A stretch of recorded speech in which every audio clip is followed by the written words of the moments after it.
when I heard of Rob Reiner's passing, I had assumed that it was for natural causes, that it was some sort of congenital disease or a heart attack or whatnot. The man was of age. But now, in learning of the unfortunate, tragic circumstances of his death, I felt not only was it difficult to watch his last movie, This Is Spinal Tap 2, which I've just reviewed, but it just makes you, it makes you pause, because unfortunately, and while I'm not going to sort of delve into it too much, he died at the hands of his son, who was not well, both he and his wife. So, yeah, this retrospective is going to look back at a man whose career was marked by versatility. He is someone who has delivered, I would say, some of the most notable movies from various genres in Hollywood over the years. And even though I would say the latter half of his career, the 2000s onwards, weren't remarkable. A handful of movies, I would say almost about 5, a clutch of them, those will go down, sort of in history for just being, sort of notable, as I just said, in various genres. That's something that's very difficult for a filmmaker to do, to be able to have versatility, number one, to be able to sort of explore various genres, but then do so with aplomb, do so with such achievement. He started out, of course, as an actor, but then later on, and he continued to this day acting. I remember before even seeing This Is Spinal Tap 2, the last time I saw him was in season 4 of The Bear, the most recently released one, in which he plays this sort of a mentor, a business sort of guru type guy to the guys running the beef shop, the sandwich part of The Bear. And he would pop up occasionally in Curb Your Enthusiasm, and he'd be here and he'd be there. He had this sort of presence. But besides, behind, I would say almost that sort of disarming, sort of goofy smile that he had, this was a man who was a very capable director.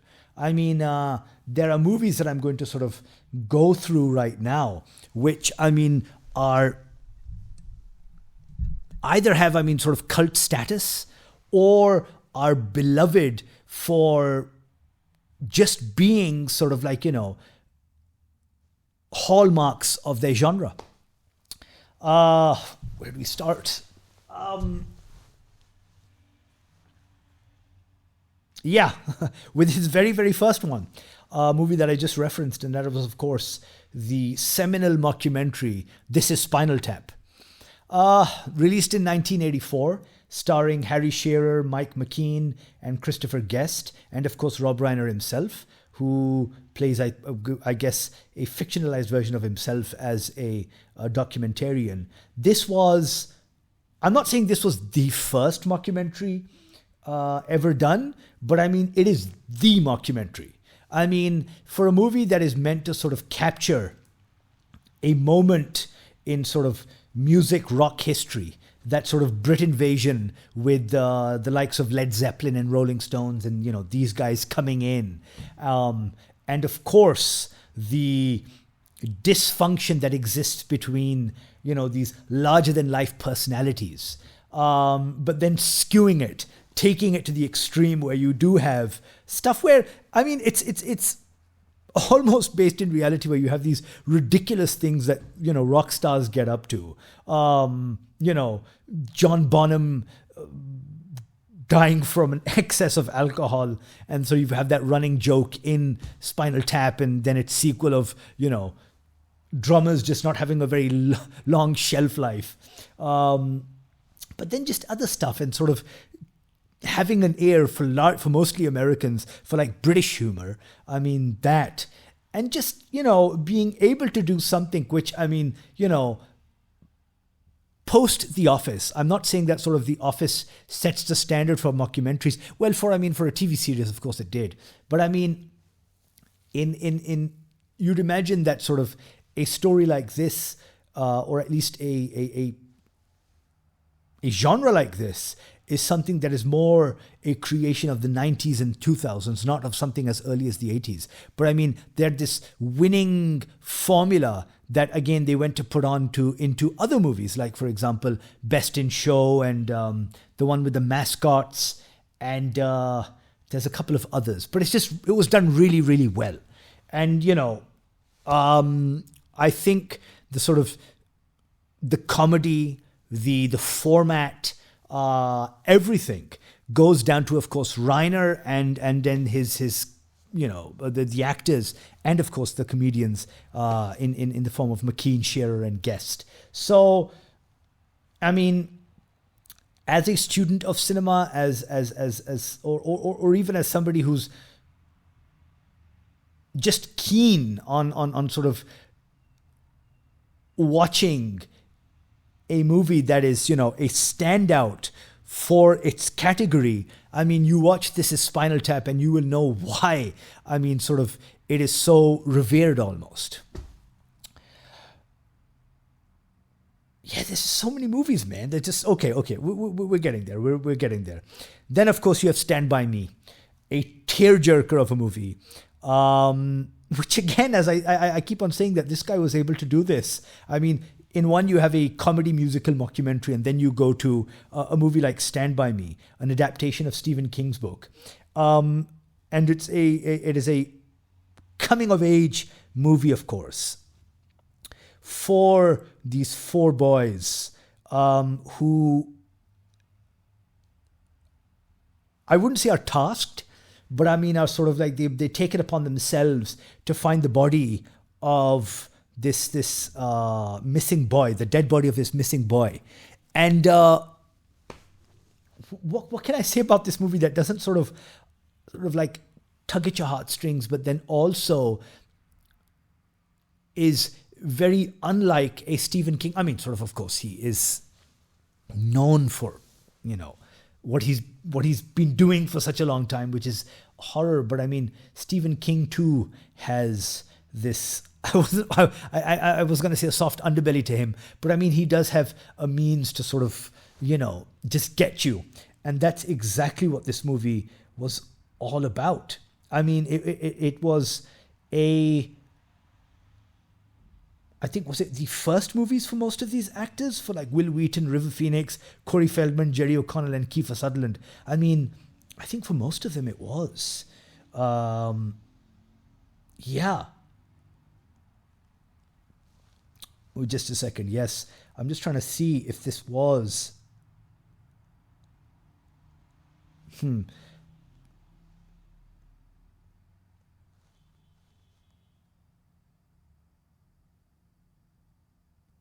80s, yeah.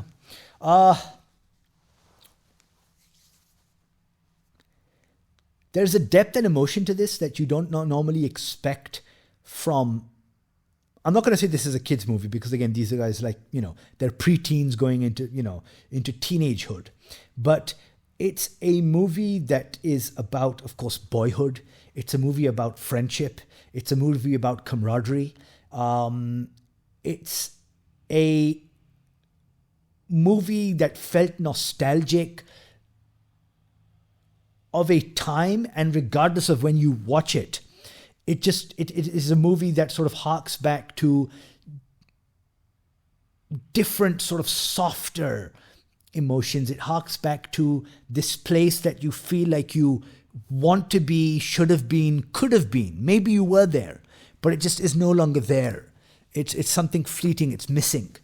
And I think that's sort of what the essence of nostalgia tends to be. And this movie, I don't know why.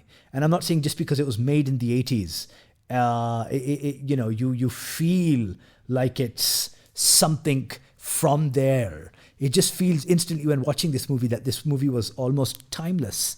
No wonder, I mean, in many of these polls that it tends to get voted as one of the greats of the 80s and one of the best movies of all time.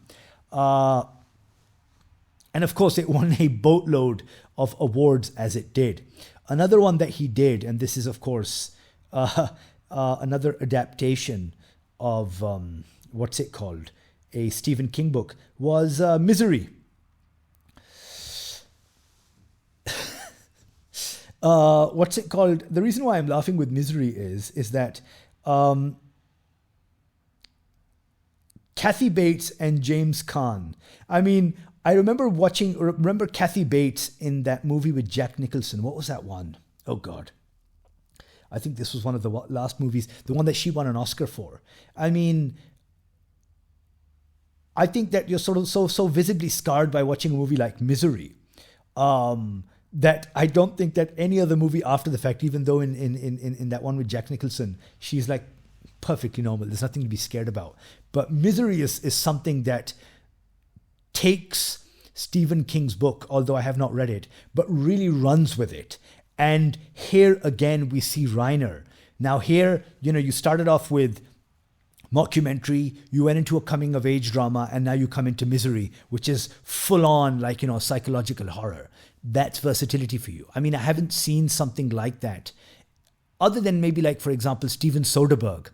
I haven't seen it in many other directors who can so deftly sort of move from one category to the next. And, while Misery stands as another sort of one of the best adaptations of a Stephen King book, but also one of the greats of psychological horror, we then go to an even more beloved movie. And that is, of course, The Princess Bride. A fantasy romance, sort of comedy, adventure, sort of a mixed bag and all of those things. But how many people do I know who swear by this movie and for whom this is one of the greats of all times? I still remember a friend for whom this was sort of the be all and end all. I mean, The Princess Bride they just absolutely loved it. I mean, Andre the Giant, Carrie, I can never pronounce his name, Els, Robin Wright, Mandy Patinkin, there's just so many people in this movie. Well, forget the fact that there's so many people in this movie. There's just so... I mean, it's like almost taking all of the good bits of a Disney movie and putting it, of course, making a live action. And we've seen Disney try their hand at live actions of their own properties, of their own sort of stuff, and sucking at it. But in this case, The Princess Bride, I mean,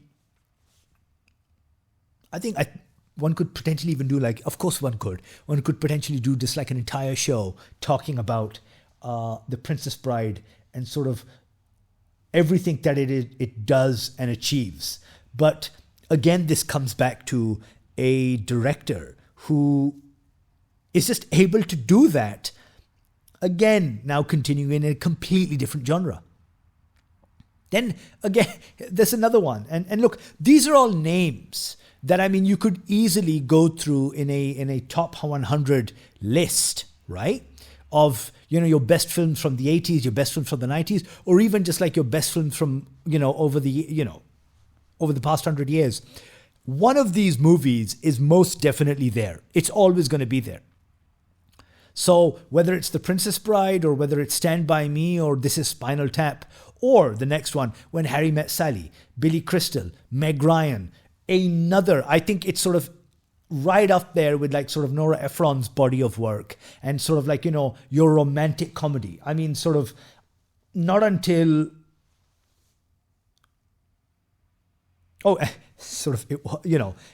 Nora Ephron and him working together, but it wasn't until I think much, Sleepless in Seattle and, then, in you had that glut in sort of the late 90s with Julia Roberts and what's it called, her movies like Runaway Bride and, those ones. And you've got Mail. But I mean, these other movies, like When Harry Met Sally, was just like, the baseline for romantic comedies to come.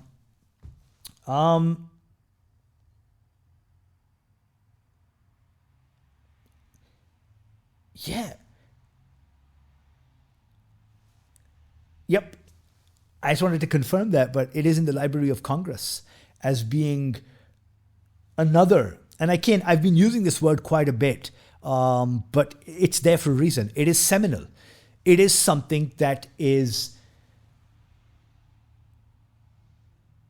going to stand the test of time, and for generations to come, people will look back to these movies and see that these are sort of genre defining movies.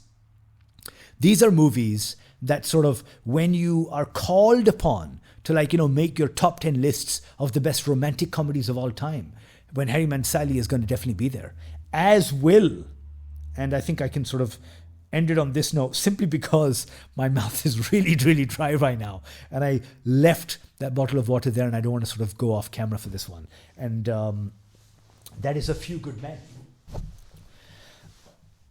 Here is now this man doing yet another sort of pirouette where he goes from romantic comedy to straight up legal drama thriller. This was, of course, an adaptation of John Grisham's book starring Jack Nicholson, Demi Moore, Kiefer Sutherland, Tom Cruise. And again, if you were to ask someone, what is your best legal dramas of all time? You'd say, 12 Angry Men, maybe The Pelican Brief, maybe The Firm, Kramer versus Kramer. What else? Blah, blah, blah, blah, blah, blah. And then you would eventually end up by saying A Few Good Men. It will forever live in our minds, that very famous courtroom scene with Tom Cruise, with Jack Nicholson, and Jack Nicholson saying, "You can't handle the truth." I mean, it's been a meme for the longest time. It has been repeated so much and sort of parodied so often that, I mean, again, as the kids say, it sort of lives rent free. And again, we have to credit Rob Reiner for all of this. We have to credit him for being able to sort of, as they often say, contain multitudes, to be able to be a filmmaker who is not in a single lane. He is not a director, or he was not a director, who simply stuck to his wheelhouse and felt comfortable there. And there's nothing wrong with that. But here is somebody who is able to, I think, inhabit almost chameleon-like these various genres and to deliver upon them in such a way that, despite the very unfortunate circumstances of his death, his name will live on. His name will live on in all of these categories, in all of these genres. These movies will stand as a testament to that. So, if you haven't, please check out all of the movies that I've listed right now. Dig into his filmography. But yes, This Is Spinal Tap, Stand By Me, Misery, When Harry Met Sally, and of course, A Few Good Men. That's a good weekend for you guys.